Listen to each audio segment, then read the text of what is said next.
Welcome, everyone, to the show. It is Sunday, April 24th, and we're coming back to you after missing a couple of weeks during the operational pause after the Russian post-defeat withdrawal in the north. I'm Dmitry Alperovich, chairman of Silverado Policy Accelerator, a geopolitical think tank in Washington, D.C.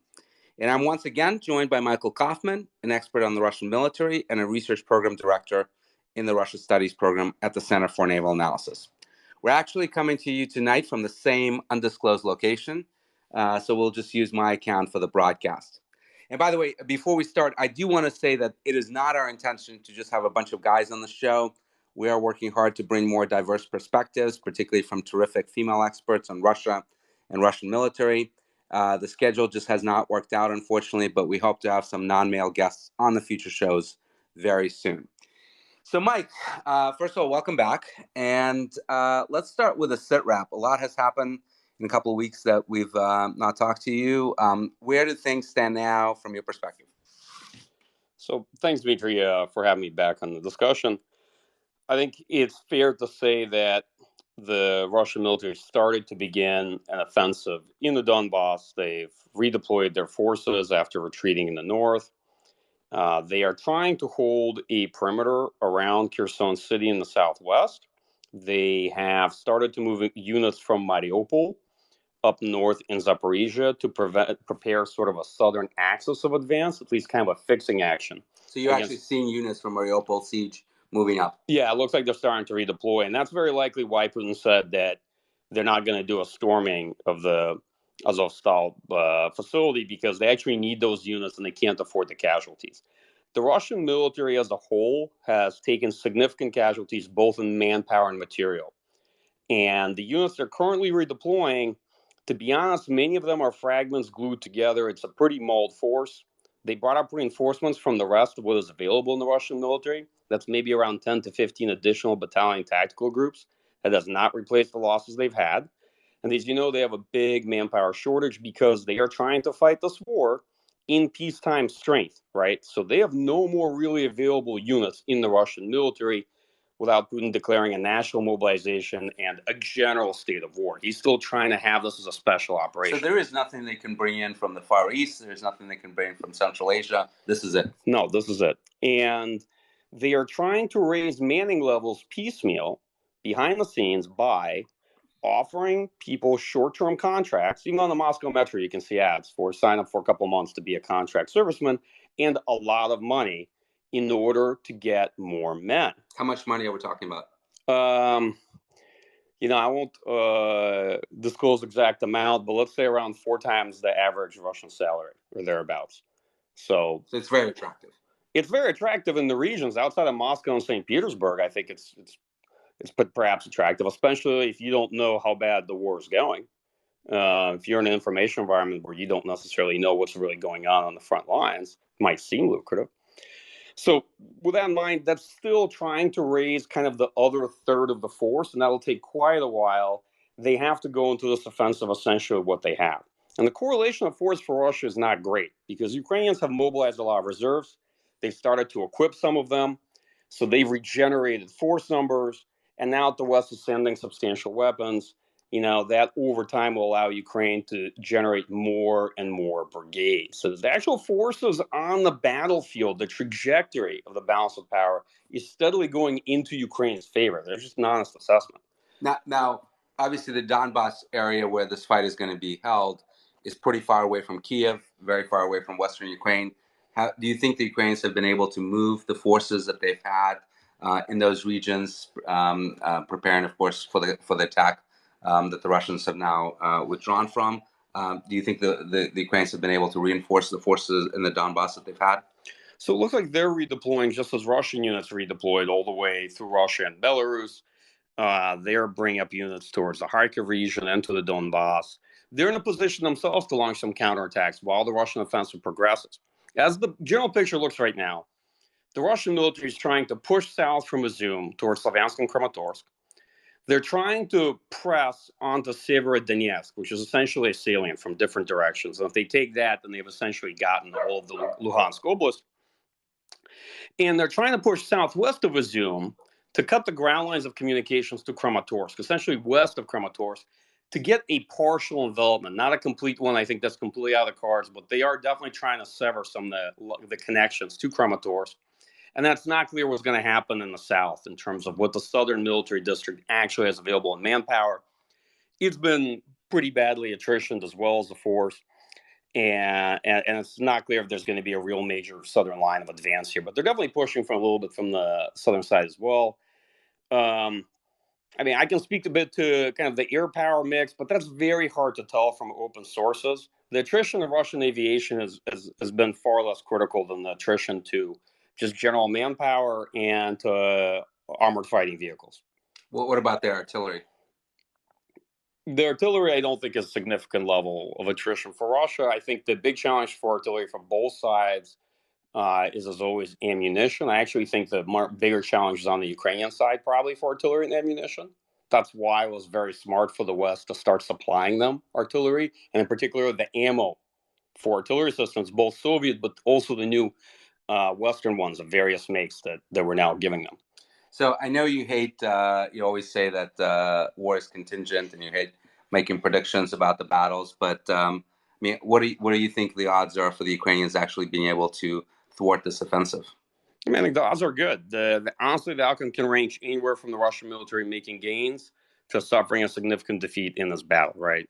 Ground warfare by itself favors the defender, and the correlation of forces isn't necessarily that good for Russia, but it's hard to know the real state of Ukrainian forces in the Donbas and what the correlation is going to look like on that immediate battlefield.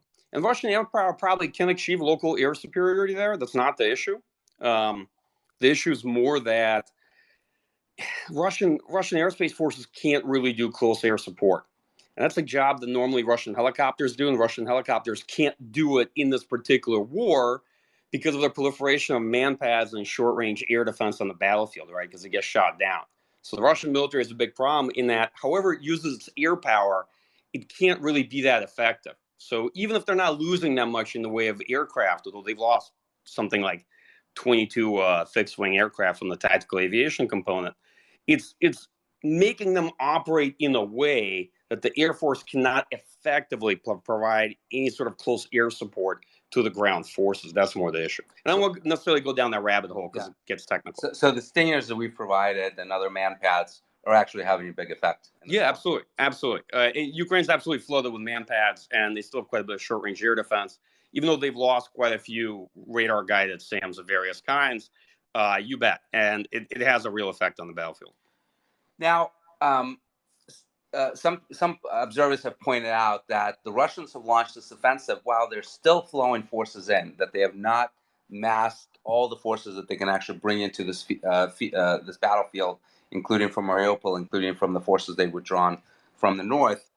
Why do you think they did this? Why not wait until you assemble the maximum amount of force that you can bring to the table here? Why are they doing that piecemeal? So I've thought about how they were likely to do it. And my sense of it is they're not doing it because they're in any way pressed by some artificial deadline, something like May 9th. I've never really bought that story. I don't think it's deterministic. I think the reason they are trying to do it now as fast as they can is because they know that in the near term, time is very much against them. Because if they wait, Ukrainian forces will also redeploy and reorganize, and they're in a better position overall, right? Plus, they're in the defender's position. And so I think they probably are running a gamble as to whether or not they wait longer and put together a more cohesive force while also giving Ukraine the opportunity to set up much better defense versus going now and then trying to reinforce as they make advances. And obviously, also Ukrainians have the opportunity to get more weaponry from Western countries as well. Now, have you seen? I mean, since day one, this war has been characterized by just awful tactics and strategy on the part of Russian military.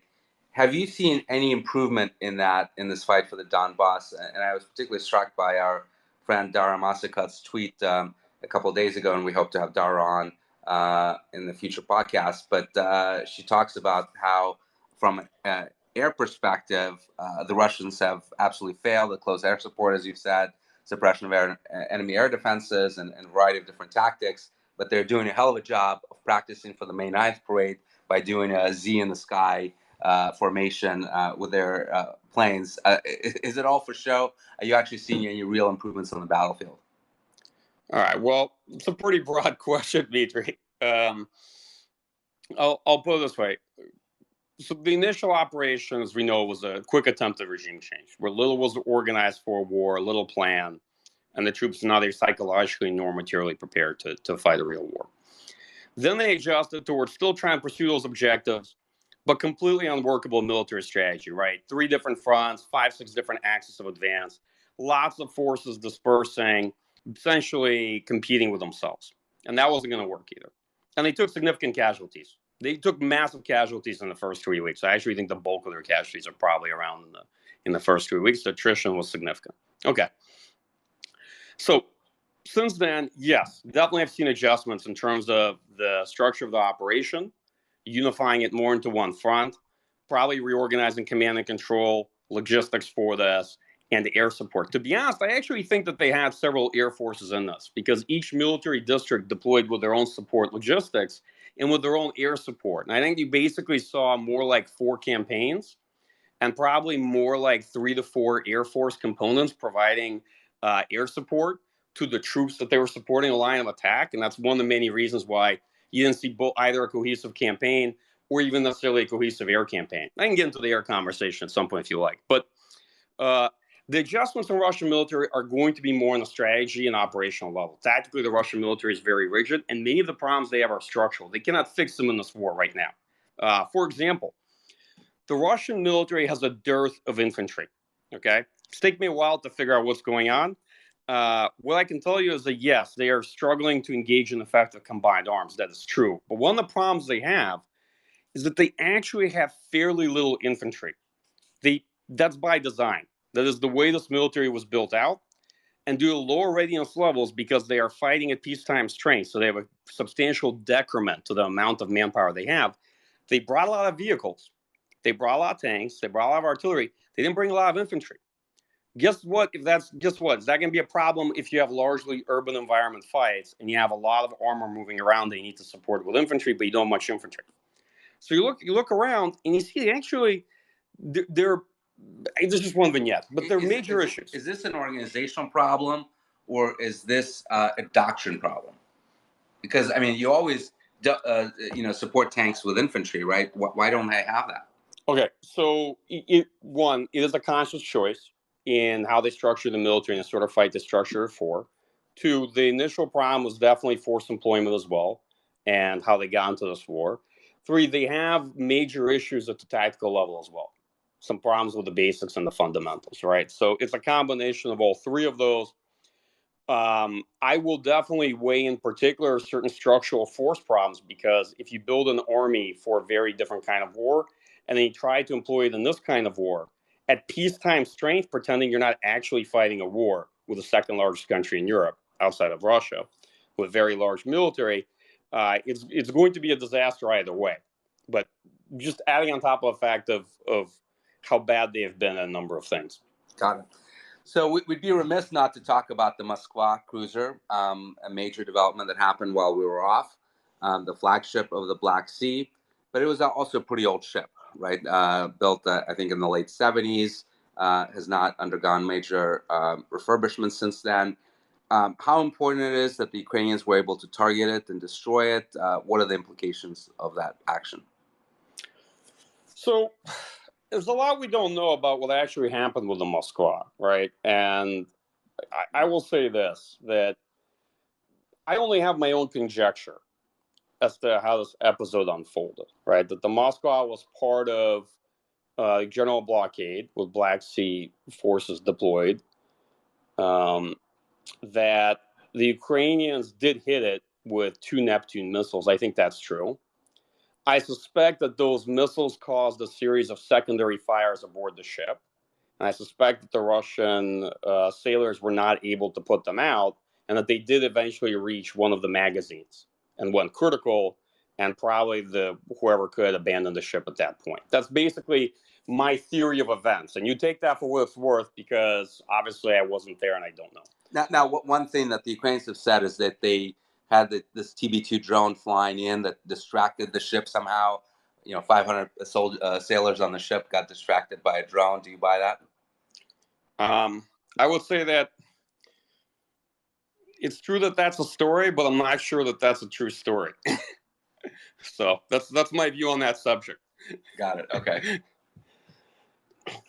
But what are the implications of the sinking of the Moskva? Well, politically, the implications are significant. It's a huge embarrassment for Russia. It's flagship of the Black Sea Fleet, and it's a big public victory for Ukraine. Operationally, they're not especially significant, to be very honest. The blockade continues. The Russian Navy will likely now begin to assume that Ukrainians do have initial operating capability for these Neptune missiles, and they have some that in their stock, or at least some they can make. So they're likely going to change up how they operate in the Black Sea. But big picture, in terms of blockading Odessa and keeping commercial traffic out of the area, that's not going to change. I mean, you're not going to get anybody to insure a commercial ship to go up there. And there was a lot of misunderstandings about this, but Moskva is not involved in the caliber missile strikes on Ukraine. It doesn't have the caliber missiles, right? So it won't have much of an impact on the missile war that the Russia is waging against Ukraine's cities. No, I was gone for a week traveling, and in that time I read a lot of things about the Moskva that weren't exactly true. The Moskva does not have land attack cruise missiles. It was not involved in land attack cruise missile strikes against Ukraine. To be perfectly honest, as a ship, it is quite old. There was a robust debate in the Russian military about whether or not she should have been mothballed instead of going through a life extension program. But it's not a very modernized ship, which isn't to say that the Moskva shouldn't have been able to engage anti-ship missiles like Neptune, right? That's not what I'm trying to say here. But we don't know very much about the actual vignette and what happened in that engagement, so I'm not going to speculate. It's just to say that this is pretty far from as big of a ship as this is pretty far from the latest and greatest in the Russian Navy. So a couple of other questions about this Donbas fight. If you look at the map of where the Russian forces are, they're actually quite remarkably close to Dnipro, to Zaporozhye, huge cities, of course, in central Ukraine, and they're next to Kharkiv, as they have been since almost day one of the war. Any danger that those cities will actually get besieged by the Russians? I don't think so. I think the main thrust of the Russian advance is going to be the Donbas and the main cities they're aiming for. Donbas is a relatively urban area nonetheless. It actually has a lot of towns and smaller cities. So the main ones that I think the Russian military is trying to capture are Severodonetsk, Slavyansk, and Kramatorsk. Okay? And those are still significant fights for them.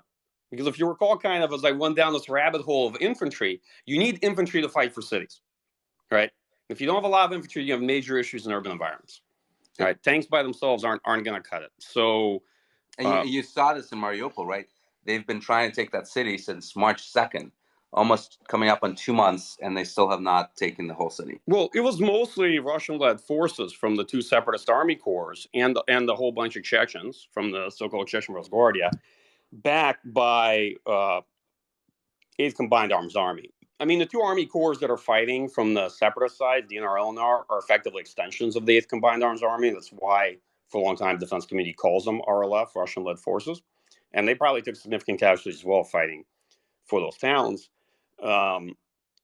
It's, from what I can tell, they're going to be, or at least they appear to be, shifting units from Mariupol at this stage, right?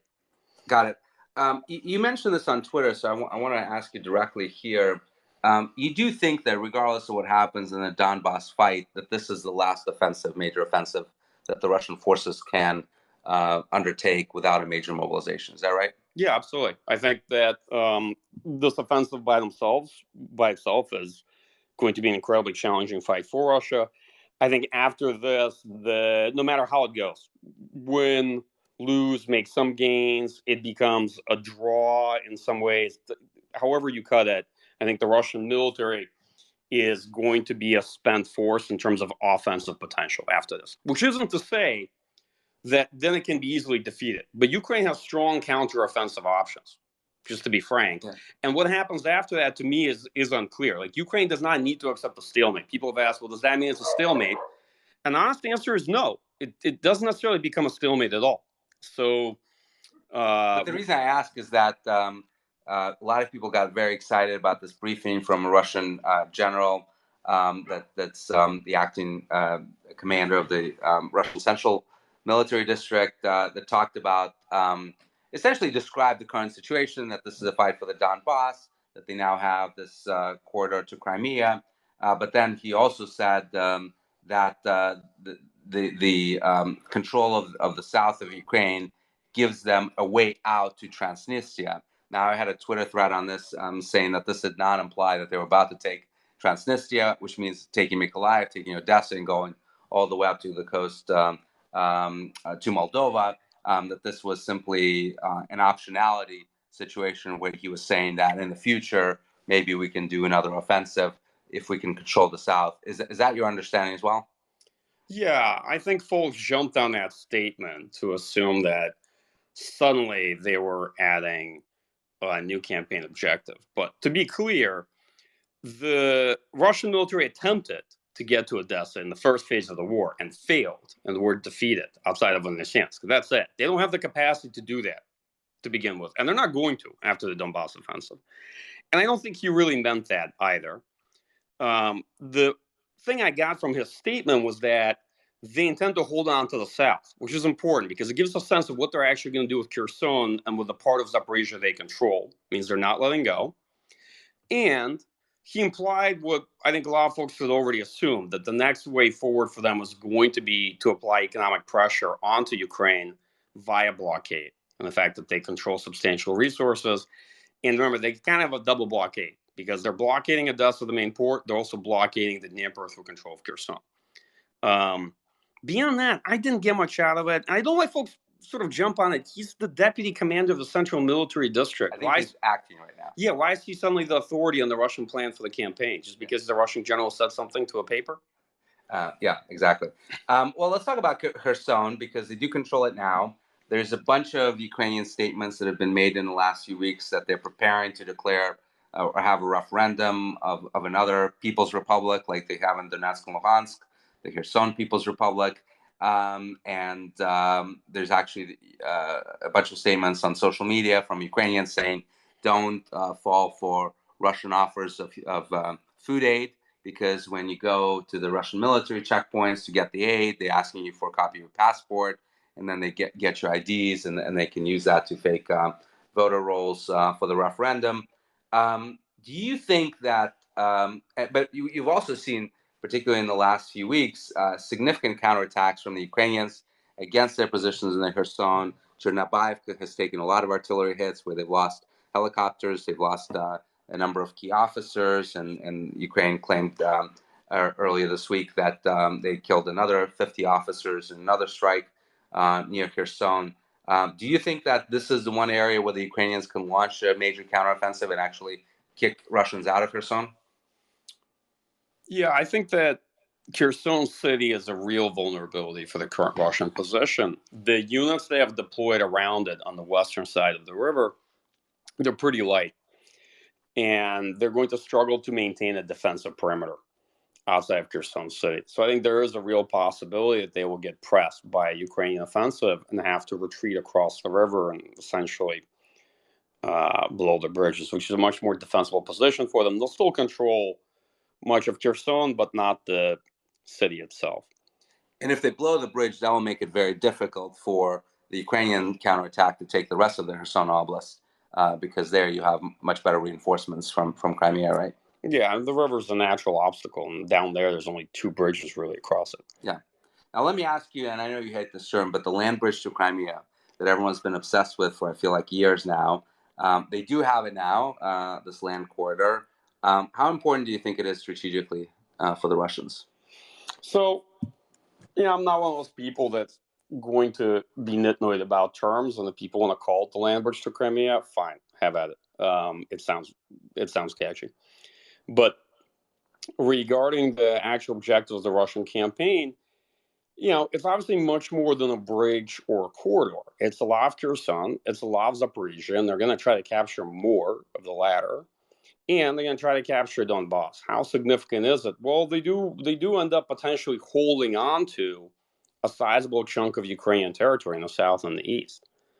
But that also depends what happens with Ukraine offensives, right? This doesn't necessarily end where the Russian leadership decides it ends after the Donbas. Ukraine will have a much stronger position to conduct its own offensives later on. Although I suspect the two main areas they're going to focus on first are not going to be a Donbas.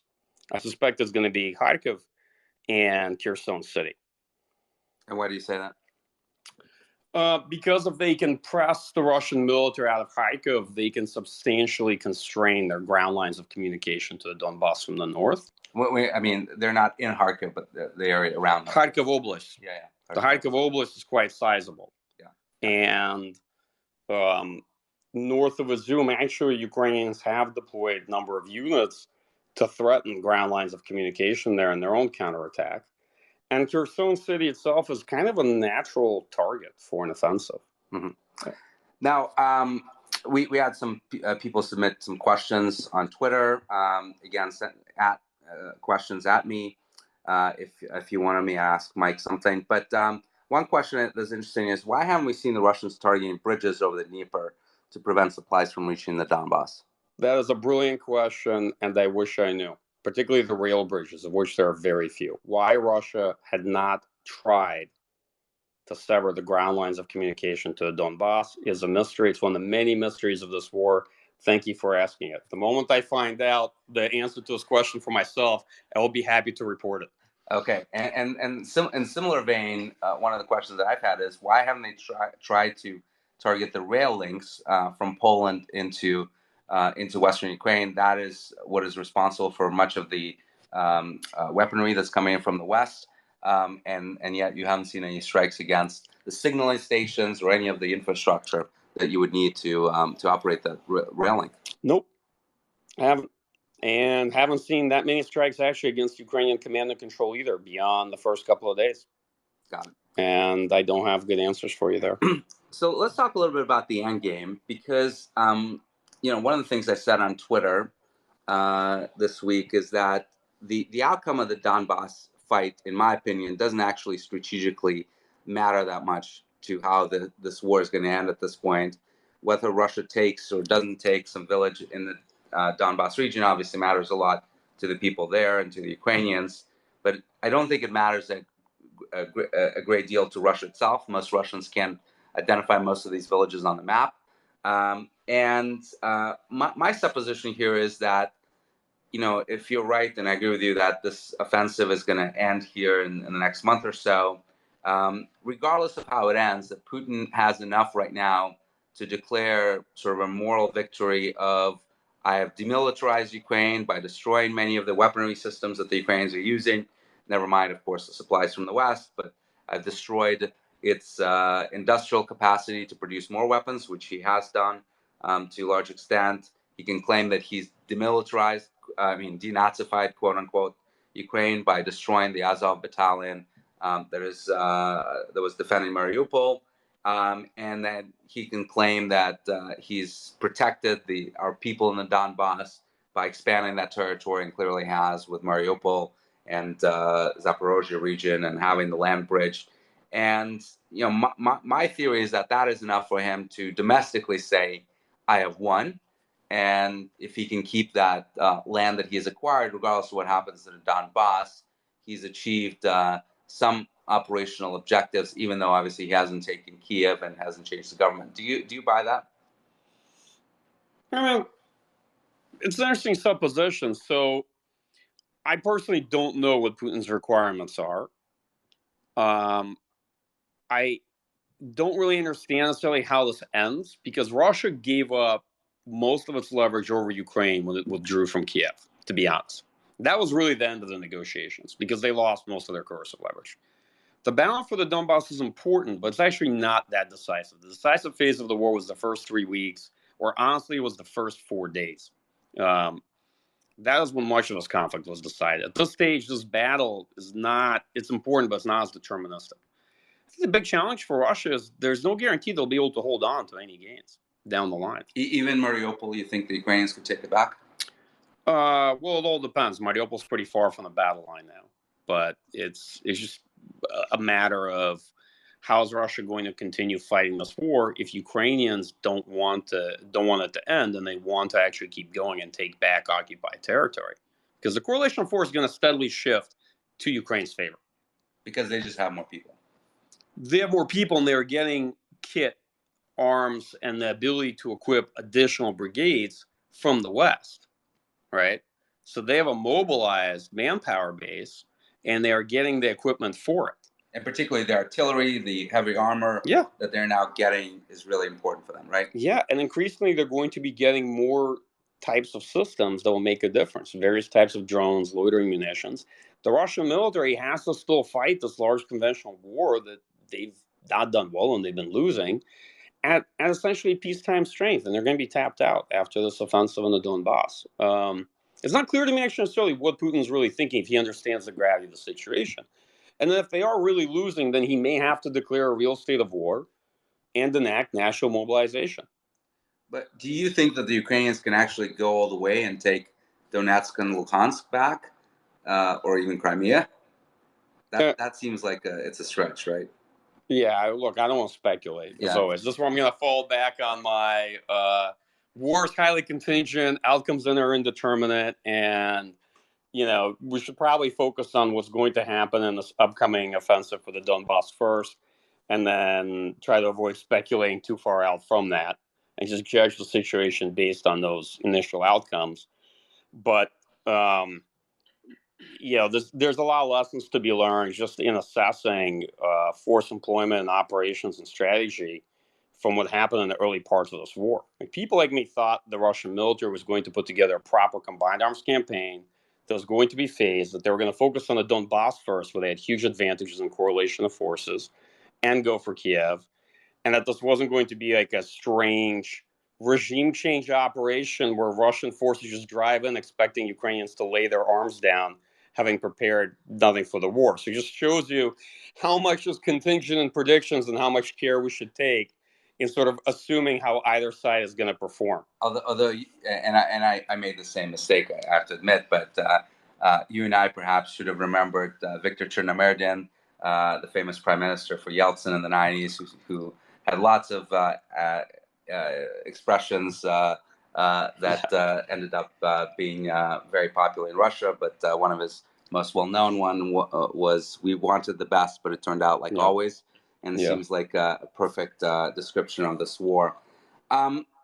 One question, you brought this up, the blockade. I've been focused a lot on this right now because even if the Ukrainians are able to win the battle for the Donbas, even if they're able to take some counteroffensive and get some land back, this blockade is a huge problem for them, right?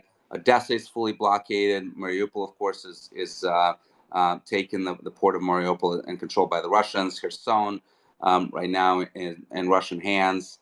And that is the major export lifeline for Ukraine. A lot of their grain, a lot of their critical industrial products leave typically by ship. Maritime shipping is much less expensive than overland shipping. And by the way, remember the rail links in Ukraine have different gauge than the ones in Europe. So when you're transporting into Europe, you may have to do change from one train to another.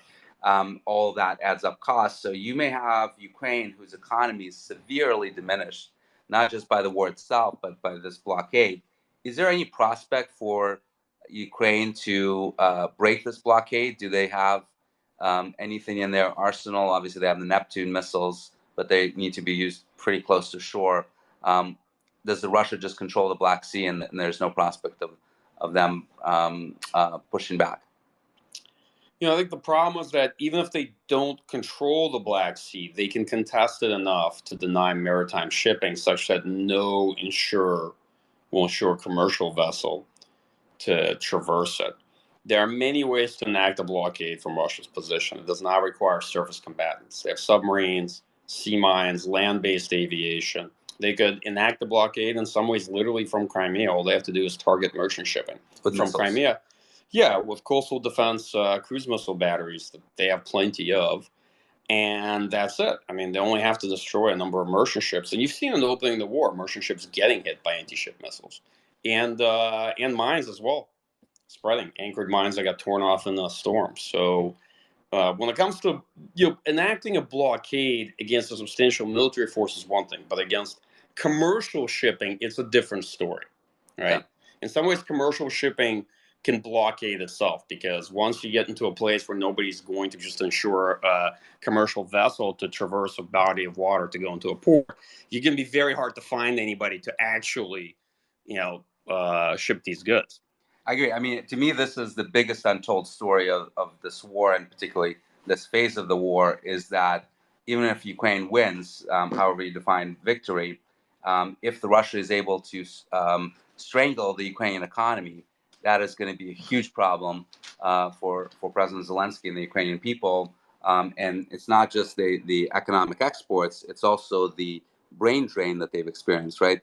Over 6 million refugees that have now left the country. Now, most of these are women and children because the men have not been allowed to leave. But at some point, conscription is going to end, and you're going to have men that will be faced with a choice of, do we call the families back to go back into the war zone where you may not even have jobs available because the economy is decimated, or do I join them in the West and Poland and elsewhere and start a new life? And, you could have a Ukrainian population that may lose, 8, 10 million people in the course of a year for a country that started with about 40 million, right? Yeah, I mean, look, here's my view. Politically, Ukraine has won this war. This war strategically is a defeat for Russia. But it's incredibly costly, both for Ukraine and also for Russia, to be clear. Much less so for Russia, but many of the costs are yet to come for Russia. It's an economic and social catastrophe for Russia, too. It's much worse for Ukraine, obviously, given the loss of life and destruction. And to me, obviously, it's a great tragedy because I'm from the region. But I'll put it this way: I don't know at this point what victory looks like for Russia. Just to be honest, I don't see it happening. For Ukraine, I'm not sure what the end state is going to be right now. It's just too early, to be frank. It's too early to tell. This could go on after the Donbas as a sustained conflict, where Ukraine still has very good military options, but Russia maintains economic pressure. I don't know what the level of appetite in the West will be, how much support they're going to offer Ukraine. Heard Ukrainians have asked for something like $5 billion per month that they need. Yeah, 60 billion a year if this continues for years, and that's real money. There's questions of, can you use the Russian foreign reserves that have been frozen in the West, but that creates other problems because we have a lot of countries like China and India and others that store a lot of their foreign reserves in the West, and this sets a really bad precedent where you didn't just seize it, but you're actually giving it away to another country that can cause a flight of capital from Western central banks that could be really problematic. Let me ask you this. I mean, you mentioned general mobilization, that this is one of the things that Putin absolutely would have to do if he were to achieve any significant battlefield victories here beyond the Donbas. What do you think the prospects of that are? Julie Yaffe wrote a great piece for Puck this weekend, a great newsletter, talking about how all these predictions of Russian mothers that would start to see their sons getting killed in Ukraine and would start protesting have not panned out. In fact, many of them believe that their sons died for a righteous cause and are supportive of the war as ever. Do you think that Putin can politically get away with a general mobilization, potentially hundreds of thousands, maybe even a million people that he can bring in? And how long would it take? Because obviously those people would be untrained, and you need to spend quite a bit of time to train them before you throw them into this fight. So I guess my first comment would be that it is a bit surprising, but worth investigating, that the domestic political support for this war is probably higher in Russia than we expected it to be. It's hard to measure. It's hard to say what the real support, or let's say the depth of it is. But Putin's been able to generate a substantial amount of domestic political support for a war that Russia is essentially losing, which is just merits saying. Um, the second point I'd make is that, of course, the Russian people don't know that they're losing it because the TV is talking about their wins and not their defeats. well, they don't, but there's a lot of information that spreads and trickles through, and eventually they will. I mean, like Russia, I'm sorry, is not that antediluvian backwards as a country, right? It's hard to keep a catastrophe of this level that secret in a country as developed as Russia. So certainly, a whole lot of people do know, or if they don't know, they very much suspect about what's really happening on the battlefield. Okay, and they can see all the funerals, Dmitry. There's a lot of funerals taking place for soldiers. Yes, with high honors, but a lot of funerals. Okay, and they can probably suspect how many soldiers have been left on the battlefield that aren't getting these burials. Yeah. So It's even actually interesting because in the first couple of weeks of the war, you did see a lot of publicity on local TV stations in Russia about the dead soldiers, about the funerals, and then it kind of went away. yeah, I definitely think that there must be folks in the public that suspect the extent of the losses.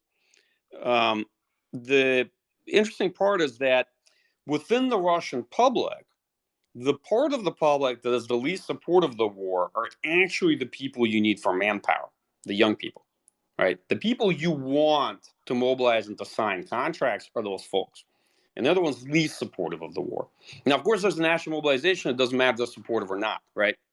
You're volunteered by the state, okay? You don't get a choice. You're mobilized. You have to go. And Russian interior forces are going to come and find you and make sure that you show up. Yeah, yeah. You basically you have to show. Um, Here's the thing: if it was that easy, why has Putin not done it? He's doing everything to avoid doing it. In fact, the way they're going about trying to raise manning levels and the way they revised down the war aims tells me an awful lot. It suggests to me that he really doesn't want to do it. He's trying to do everything other than declare a And by state the of way, war. the other signal here is how allergic he has been to any suggestions that conscripts are fighting this war. Initially, he said that no conscripts would be sent. Then he said, when confronted with irrefutable evidence that conscripts are indeed in this war and fighting this war, he said, "Well, we're going to find them. We're going to find who's responsible and make sure they're punished." That tells me that he appreciates that this could be really, really unpopular, particularly if done at scale. Yeah, there are conscripts in the fight, but not that many. I mean, one of the biggest problems, of course, manning levels. They are trying to fight it with a largely contract force based on those peacetime manning levels, and that gives them actually a very small percentage relative to the overall size of what the force is expected to be in a large war. And we should say that contract in the Russian military is not exactly the same as it is in Western militaries. That not all of them are necessarily true volunteers. Some of them are pressured to sign contracts, right? Once they leave their deployments as a conscript. So it's kind of a mix of being blackmailed or forced into the professional military cadre, right? Yeah, I mean, there's definitely a percentage of that, but their biggest problem is actually the distribution of contract servicemen along specialties.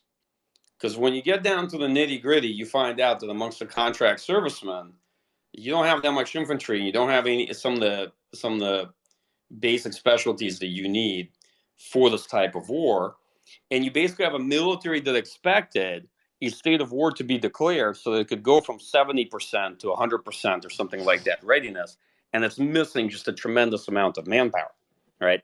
And now they've, after taking substantial losses, they don't have that much to fight with. Yeah. And they're trying to, they're basically uh, throwing what they have available at this offensive. But in reality, on the ground, the Russian military effort now amounts to much, much less than what they actually started this campaign with. Yeah. Let's talk about another fascinating development this week that is very puzzling. I got a lot of questions from reporters about it this week, but you had some really interesting fires developing in Russia this week. A defense institute catching fires. You had a major chemical facility that caught fire as well. As we're speaking, an oil storage facility in Bryansk is on fire, as being reported by a Norwegian newspaper. What do you make of that? Is that Ukrainian special forces that are able to go that deep into Russia? Is that local sabotage? Is this just accident-prone Russia? Any hypotheses? I mean, Mitch, I don't know. Okay. I don't know. It could be somebody's special forces. It could be sabotage. It could be any number of things. I mean, It could be a more classic, um, in some cases, maybe not all. It could be also a more classic story where uh, people start looking for what's available, and they start looking for what's there, and they find out there's things missing, and suddenly there's a fire. Right. That makes the problem disappear for whoever was administrating the facility. It could be any range of those things. Yeah. It is interesting that it's all happening, within 1 week. And we do know that the Ukrainian intelligence services are quite competent, and they've been able to, of course, do some recruiting of Russian assets in the past, and perhaps they're able to orchestrate some of these attacks. You've seen the Ukrainians go on the offensive in the last couple of weeks. You've seen them hit the oil facility in Belgrade with those two helicopters. We've talked about that in the past. There's been some shelling of some border villages that the Russians are claiming the Ukrainians have done as well. So it seems like they're not just thinking about, how do we fight in Ukraine itself, but how to bring the fight to Russia to some extent, right? Sure, that could be an interpretation of what's happening. We don't know. We're speculating here, but it is fascinating to watch. Some of these are really impactful, particularly the chemical facility produces some of the most critical chemicals that the Russians the Russians are the Russians need. One last question, Mike. Here, peace negotiations. There's a story today in the FT that Putin has given up on achieving peace with Zelensky. Zelensky apparently has made some concessions on neutrality if he's able to get some guarantees from the West. And Turkey came forward recently with Erdogan saying that he's going to be willing to provide those guarantees. And clear to me, by the way, what those guarantees truly mean. I mean, are any of these countries really going to be willing to go fight Russia for Ukraine? Seems like we've seen that movie before in '94 when Ukraine gave up its nuclear weapons. There'll be nuclear weapons they didn't have full control over for not guarantees, but security assurances that ended up being not worth a whole lot. But Putin is basically indicating here that's not enough, right? That beyond neutrality on NATO, that he is interested probably in a bunch of other things, like, for example, recognition of Crimea and potentially all these other areas that he's taken, and potentially also giving him and his troops immunity from war crime prosecutions that the Ukrainians, of course, are unlikely to give him. Do you think that there's any prospect once the Donbas fight ends for an actual peace agreement here? I'm a bit skeptical. I gotta be honest with you. I won't comment on the FT story because I don't know what insides and what rumor mill they used in part to put that story together. But here's what I think: the likelihood that after Donbas there's going to be a peace settlement isn't very high.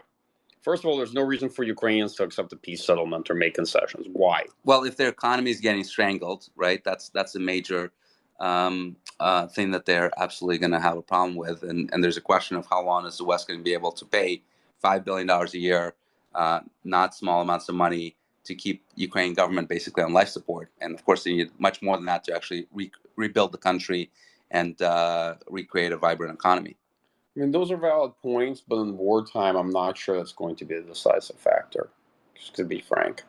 And there's a big political challenge, which is that, let's imagine hypothetically you're in Zelensky's shoes for a second.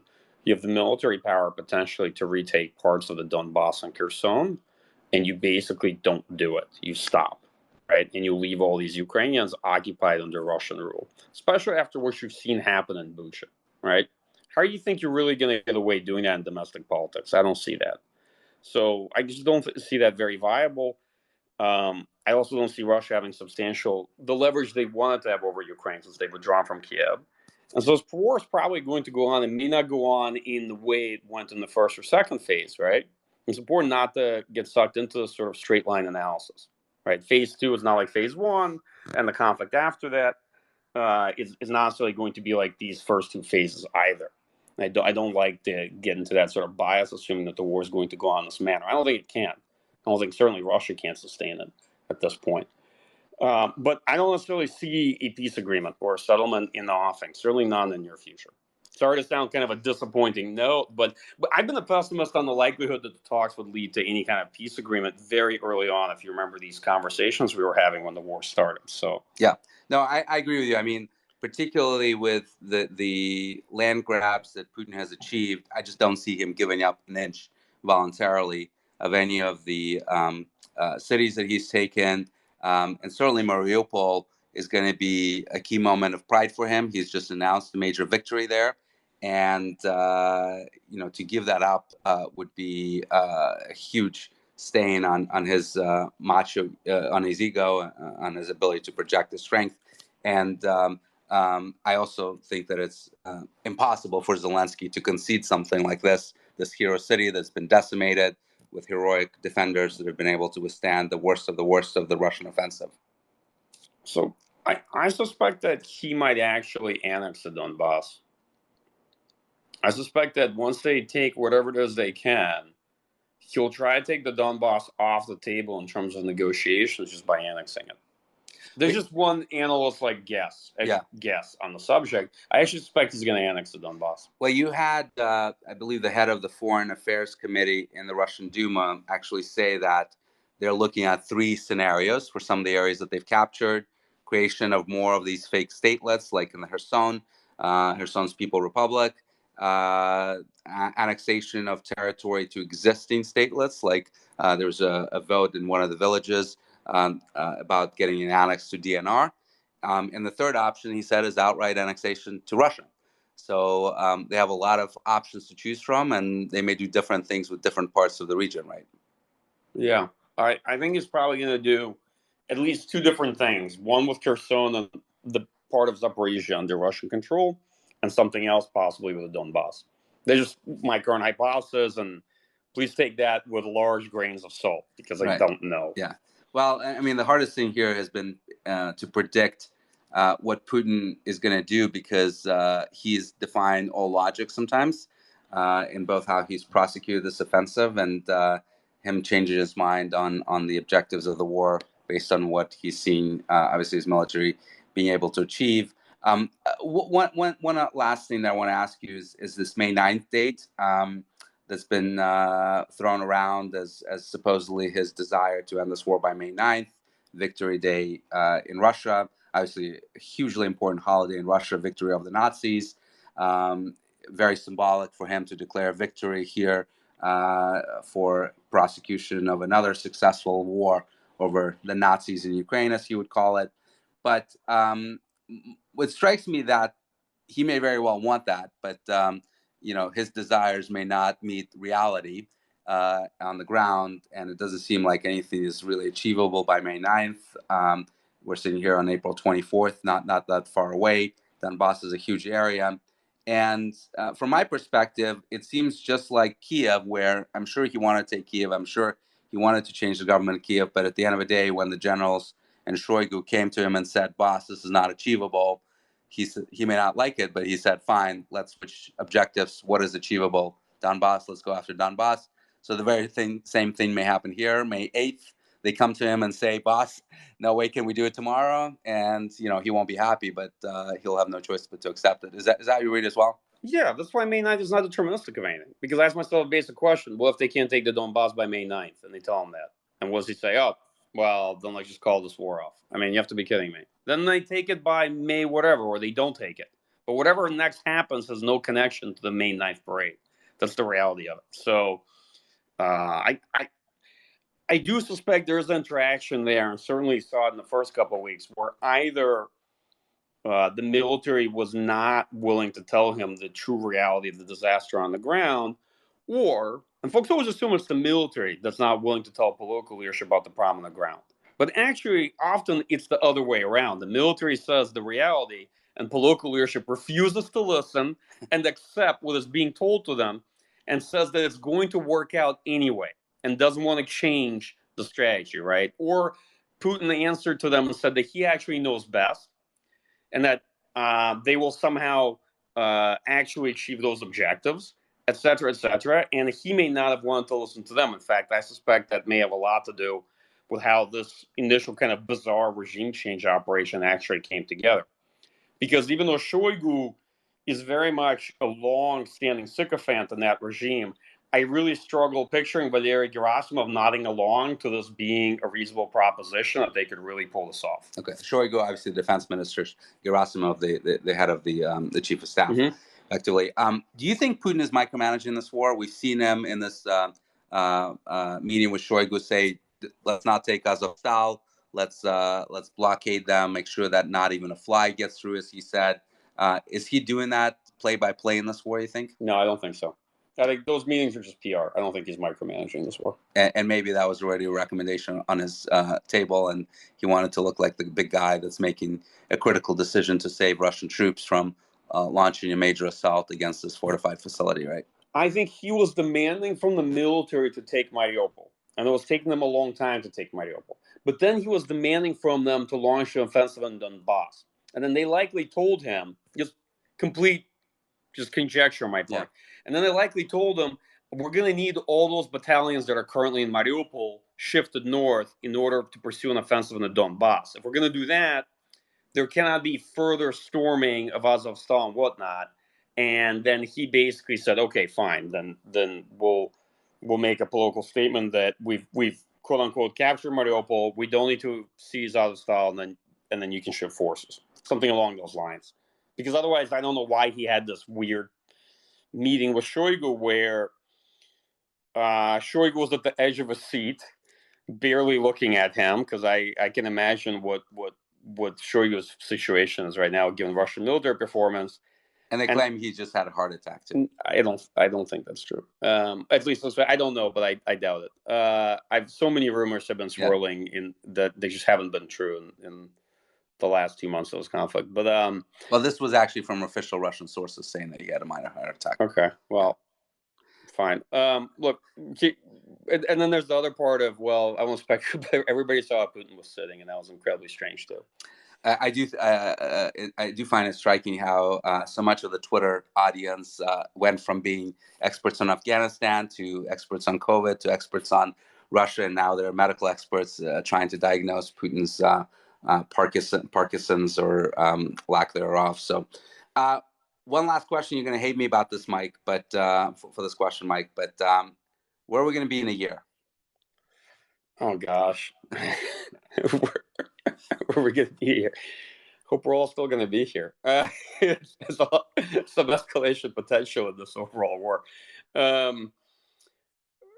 Yeah, I can't, in all honesty, answer that question. So I doubt there's going to be a peace settlement to this war a year out. That's the only thing I will say. I mean, I so can't. A semi-frozen conflict, right? Potentially on a much bigger line of conflict than what we've seen since 2014, potentially continued blockade of Ukrainian economy. And, you could have Russia conducting strikes, missile strikes, rocket strikes, airstrikes against Ukrainian cities, including Western cities like Lviv, that we have seen over the last few weeks, and, continue to terrorize the population. We just had a horrible story in Odessa of a mother with a newborn getting killed. Just heartbreaking stories, but they can keep doing that, right? I mean, I don't think so, actually. I think they'll run out of missiles, and they're probably going to start running up against their reserve, to be honest, in terms of long-range precision-guided weapons. What about the dumb missiles? Because they're not going to care that much about what they actually hit. Here's where I fall on this. I actually think the attrition rate for Russia is going to be pretty problematic. It's very problematic now. It's going to be even more so if this conflict continues. For weaponry. As a war of attrition into the summer. That's just my general view of it. I doubt there's going to be a settlement of any kind. There could be a ceasefire, and we shouldn't exclude that option. There could always be a ceasefire without any political concessions from either side, and I can definitely see the potential for that, maybe after this Donbas offensive. I don't know. And there's big questions about what's going to happen potentially in Russia too, how the sanctions and everything else will affect Russia, and that's hard to predict. So On that's that why. front, I'll say this thing. There's been some terrific analysis lately about the aviation sector in Russia. In particular, obviously, you've had a grounding of most of the Boeing and Airbus planes because of these companies refusing to maintain them. But even Russian-made planes, like Sukhoi's commercial planes, are getting potentially grounded here because they all rely on Western parts. They're not that easy to replace. You may have literally empty skies in terms of civilian aviation over Russia, a massive country spanning numerous time zones. That's going to be devastating to their economy, not to mention the blockade of semiconductors. On March 31st, there was major sanctions added to the existing war sanctions, covering the one major fab that the Russians have, producing 90 nanometer chips that they need in their commercial and military sectors. And those fabs are based on Western equipment. They're based on Western processes, and most importantly, they're taking in chemicals and basic components from the West in order to operate. This is going to be a massive problem for them. You can't manufacture missiles, even dumb ones, without chips. Right? You need some basic guidance systems, etc. And that's going to be a disaster for them. Well, we're at time. Thank you so much for joining us. Thanks, Mike, and we'll try to continue doing this as long as this conflict continues. Hopefully, not that long, but our thoughts, as always, are with the people in Ukraine that are suffering just terrible consequences of this war every single day. So, thank you so much, and have a good night. No, thanks for having me back on the program.